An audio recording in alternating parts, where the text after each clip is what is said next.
بہت سے سالوں پہلے مکہ شہر کی گلیوں میں ایک آدمی بلال رہتا تھا۔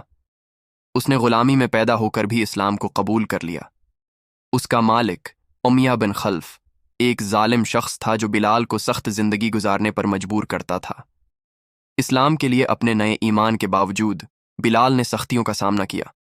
امیہ نے امید کی تھی کہ بلال کو اسلام سے منحرف کرنے کے لیے اس پر زیادہ تکلیفیں دے گا، مگر بلال کا جذبہ غیر متزلزل رہا۔ ہر بار جب اس سے اسلام چھوڑنے کے لیے کہا گیا، بلال کی آواز گلیوں میں گونجتی رہتی تھی، احد احد، ایک اللہ، ایک اللہ۔ ایک دن ایک مہربان اور دولت مند تاجر ابو بکر بلال کی مصیبت دیکھتا ہے۔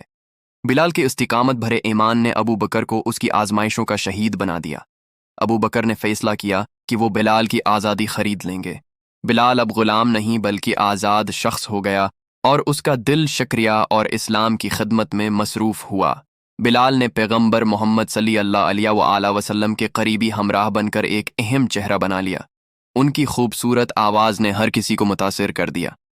پیغمبر نے بلال کو پہلا مؤذن چنا جو اذان دینے والا ہوتا ہے۔ بلال کی اذان شہر میں گونجتی رہی۔ یہ ایک یکجہتی اور رب پرستی کی دعوت تھی۔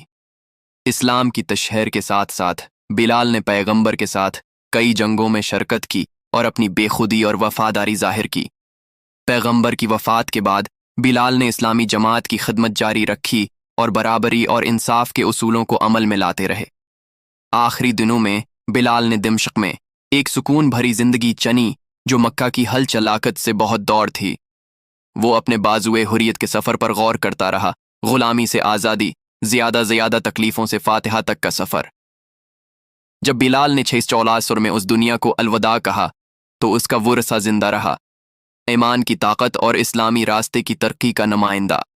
اور یوں بلال کا قصہ نسلوں کو وہ سیکھ دیا جو دکھ میں بھی ایمان کی روشنی میں آسانی سے ہدایت پانے کے لیے تیار ہیں نابرد۔